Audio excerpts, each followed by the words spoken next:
Berapa banyak orang yang pada hari ini masih diberikan Allah Subhanahu wa ta'ala hidup, tapi tidak bisa bersama dengan kita di tempat yang suci ini. Mengapa demikian? Karena dicabut Allah Subhanahu wa ta'ala nikmat sehat. Berapa banyak pula yang sehat walafiat tapi masih berkeliaran di tengah jalan, di tempat perbelanjaan, di tempat mencari dunia, karena dicabut Allah Subhanahu wa ta'ala nikmat istiqamah iman dan Islam. Yusbihu mu'minan, paginya beriman, wa yumsi kafiran, petangnya kafir. Begitu cepat hati itu berubah. Makanya di antara doa yang diajarkan Nabi, ya muqallibal qulub, engkau yang membolak-balikkan hati, sabbit qulubana, kokohkan hati kami, ala dinik, dalam agamamu, wa ala ta'atik, dalam ketaatan kepadamu. Wahai Mu'adz bin Jabal, nanti engkau akan bertugas ke Yaman, mengumpulkan zakat dan berdakwah, engkau akan sibuk. Maka baca doa ini supaya hatimu istiqamah. Allahumma a'inni, tolong aku ya Allah, ala dzikrika, supaya hatiku selalu berzikir mengingatmu, wa syukrika, selalu bersyukur kepadamu, wa husni ibadatik, selalu beribadah dengan ibadah yang terbaik. Hidup ini singkat, tapi resiko yang akan diterima di alam barzakh begitu lama. Dan yang lebih lama lagi adalah ketika nanti akan berhadapan dengan Allah Subhanahu wa ta'ala. Faman kana yarju liqa'a rabbih, siapa yang yakin bahwa dia akan berjumpa dengan Allah Subhanahu wa ta'ala, falyamal 'amalan salihah, maka di antara bekal hanya amal saleh. Tapi amal saleh itu pun akan hilang seperti debu dihembus angin. Wala yusyrik bi'ibadati rabbih ahada, jangan pernah mempersekutukan Allah Subhanahu wa ta'ala. Lain asyrakta, kalau kau persekutukan Allah, la yahbatanna amaluka, maka semua amalmu gugur. Seperti pohon kayu yang daunnya rindang, dihembus angin puting beliung, lalu kemudian gugur daun-daunnya, yang tinggal hanya batang kayu dan ranting-ranting hampa. Begitulah ketika amal yang banyak tapi kemudian tidak bertauhid kepada Allah, maka di antara doa yang diajarkan Nabi sallallahu alaihi wasallam mengucapkan la ilaha illallah Muhammadur Rasulullah sallallahu alaihi wasallam pada saat malaikat maut mencabut nyawa. Kalimatu haqqin 'alaiha nahya, dengan itu kita hidup, wa 'alaiha namutu, dengan itu kita mati, wa biha nub'atsu, dengan itu kita akan dibangkitkan di padang mahsyar menghadap Allah Subhanahu wa ta'ala. Kalau sampai hari ini ada orang hidup nikmat, tapi hidup itu bisa menjadi laknat. Kalau sampai detik ini masih sehat, nikmat, tapi sehat akan diminta tanggung jawab, dia bisa menjadi laknat.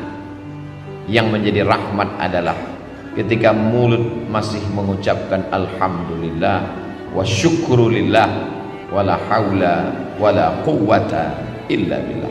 Faqsusil qasasa, ceritakan kisah nabi-nabi itu, la'allakum yatafakkarun, supaya manusia berfikir bagaimana kematian anak amat sangat menyakitkan bagi Nabi Ayyub alaihi salam. Tanamannya kering kerontang, ternak-ternaknya mati, anak meninggal dunia. Tidak cukup dengan itu, datang penyakit kulit yang tidak berkesudahan. Apakah Nabi Ayyub mengeluh? Tidak. Istrinya Rahmah yang tidak tahan dengan penderitaan itu. Berdoalah Ayyub supaya Allah menyembuhkan. Nabi Ayyub tidak ada menyebutkan sakit dalam doanya. Dia tidak ada minta sembuh, dia hanya berkata, Rabbi anni massaniyad-dur, ya Allah aku kena musibah, wa anta arhamur rahimin, engkau maha kasih di antara yang pengasih, engkau maha sayang di antara yang penyayang. Dia tidak ada menyebut sembuhkan aku sudah sakit, aku seorang nabi, anakku meninggal, ternakku mati, tanamanku kering. Dia tidak ada menyebut. Dia malu berkeluh kesah kepada Allah Subhanahu wa ta'ala. Orang yang sudah jatuh cinta kepada Allah, maka semua yang dilakukan Allah itu indah. Walaupun ternaknya mati, Allah tetap indah. Walaupun kebunnya kering, Allah tetap indah. Walaupun anaknya meninggal, Allah tetap indah. Walaupun anak-anaknya meninggal dunia, Allah tetap indah. Tapi tak semua orang yang berada di sekeliling kita melihat Allah indah ketika yang diberikan Allah tak sesuai dengan keinginannya. Ketika dia ingin punya anak, ternyata anak tidak kunjung tiba, dia katakan Allah tidak indah. Ketika dia ingin ternaknya beranak pinak subur, ketika yang datang adalah penyakit kematian, dia katakan Allah tidak indah. Padahal Allah itu innallaha jamilun, Allah maha indah, yuhibbul jamal, Allah suka kepada keindahan. Tapi seringkali kita mengatakan indah menurut hawa nafsu kita. Kalau tidak sesuai dengan yang kita inginkan, kita katakan tidak indah. Allah kalau sudah memasukkan cinta ke dalam hati seorang hamba, maka apapun yang diberikan Allah indah. Masuk di dalam perut ikan di tengah malam, gelap lautan, 3 kegelapan, gelap malam, gelap lautan, gelap perut ikan, tidak indah. Tapi yang keluar dari mulut Nabi Yunus bukanlah sumpah serapah caci maki. Yang keluar dari mulutnya kata-kata yang indah. La ilaha illa anta subhanaka inni kuntu minadh dhalimin. Orang kalau sudah sampai pada tingkat cinta kepada Allah, maka semua yang dilakukan Allah terhadap dirinya indah. Seperti orang jatuh cinta terhadap bayi yang tidak berdosa. Datang bayi itu memukul wajahnya, dia tersenyum. Bayi itu mengencinginya, dia tertawa. Kenapa? Karena bayi tidak berdosa. Bayi bukan Tuhan. Bayi hanyalah hamba Allah, belum ada dosa pada dirinya. Semua yang dilakukan bayi itu indah. Kenapa? Karena orang tua sudah jatuh cinta kepada bayi. Bagaimana ketika Qais yang jatuh cinta kepada Laila, bersemayam cinta itu di dalam hatinya, maka semua pada diri Laila dia lihat indah. Syair-syair itu selalu dijadikan ulama sebagai dalil pembuktian bahwa kalau cinta manusia begitu indah, apalagi cinta Allah yang menciptakan manusia. Orang yang belum sampai kepada level cinta itu berkata dia gila, padahal sebetulnya adalah dia sedang tergila-gila dengan Allah Subhanahu wa ta'ala. Janna jununuhu, tertutup akalnya. Orang menyangka dia sedang terpukau, padahal sebenarnya hatinya sedang jatuh cinta kepada Allah Subhanahu wa ta'ala. Siapa yang cinta pertama kali? Allah. Yuhibbuhum, Allah mencintai mereka. Wa yuhibbuna, mereka membalas cinta Allah Subhanahu wa ta'ala. Ya bunayya, wahai anakku, inni ara fil manam, aku lihat dalam mimpiku, anni azbahuka, aku menyembelih lehermu. Fanzur madza tara, apa pendapatmu? Apa jawab anak yang juga cinta kepada Allah? Ya abati, wahai ayahku, if'al ma tu'mar, laksanakan apa yang diperintahkan Allah. Satajuduni insyaallah minas sabirin, insyaallah aku sabar menerima apa yang diberikan Allah Subhanahu wa ta'ala. Kalau sesuai keinginan kita dengan yang diinginkan Allah, maka bersyukurlah.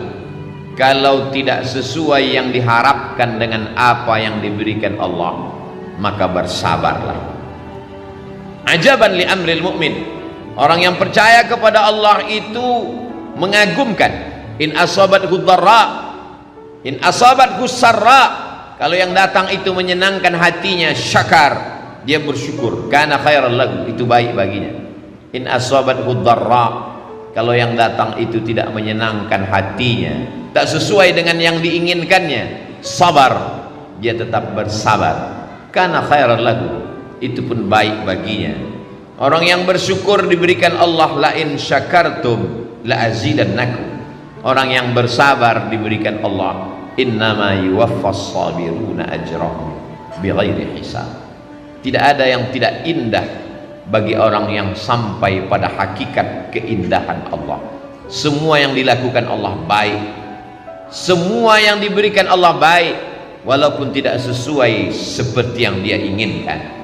Hari ini kita sedang berhadapan dengan manusia-manusia yang memaksa Allah untuk mengikut keinginannya, sehingga kalau sesuai dengan yang dia minta, dia katakan Allah hebat. Tapi kalau tidak sesuai dengan kemauannya, maka dia tidak mau lagi beribadah kepada Allah. Sejak kapan Allah mengikut hawa nafsu? Sejak kapan Allah menjadi mengikuti keinginanmu? Kita di hadapan Allah seperti mayat yang sedang dimandikan orang. Jenazah tidak pernah melawan. Jenazah dimiringkan ke kanan, tangannya, hidungnya dicuci, dibasuh, disiram air. Kalau jenazah saja di hadapan orang yang memandikannya begitu lemah, bagaimana dengan kita di hadapan Allah Subhanahu wa ta'ala? Hakikat manusia adalah lemah, hakikat makhluk adalah makhluk, dia tidak pernah menjadi khalik. Kalau kita paham hakikat ini, kita akan dapat tersenyum atas semua pemberian Allah Subhanahu wa ta'ala, walaupun sesuai dengan yang kita inginkan ataupun tidak kita inginkan. Allah ceritakan nabi-nabi itu dalam Al-Quran, la'allakum yatafakkarun, supaya kita berpikir. Kurang hebat apa lagi Nabi Nuh alaihi salam, tapi ketika tak sesuai dengan yang Allah berikan. Kurang hebat apa lagi Nabi Ibrahim alaihi salam, tapi tak semua yang dia jalani itu sesuai dengan yang kita inginkan. Kurang hebat apalagi Nabi Musa alaihi salam, tapi dalam kehidupannya juga penuh dengan tetes peluh keringat dan air mata. Belum lagi dia mukallaf, belum lagi dia berakal, dia terpaksa mesti dihanyutkan di tengah sungai Nil, sesuatu yang di luar logika akal manusia. Tidak indah menurut kita, tapi begitu kehendak Allah Subhanahu wa ta'ala. Dibesarkan di istana Fir'aun sampai akhirnya Allah mesti mengeluarkannya, jatuh menjadi pengembala kambing, thamaniya hijaj, 8 musim, 8 tahun lamanya. Tidak indah bagi kita, tapi begitu kehendak Allah. Innama amruhu idza arada syai'an ay yaqula lahu kun fayakun. Kalau ada dalam hidup ini tidak indah, padahal kita sudah berbuat baik, berniat baik, berpikir baik, berkata baik, berbuat baik, datang tidak baik, satu-satunya kunci hanya husnuzan kepada Allah Subhanahu wa ta'ala. Husnuzan kepada Allah itu indah. Innama ana inda husni zanni abdi bi, aku menurut prasangka hambaku kepada aku. Satu-satunya cara menerima keputusan Allah hanyalah ridha.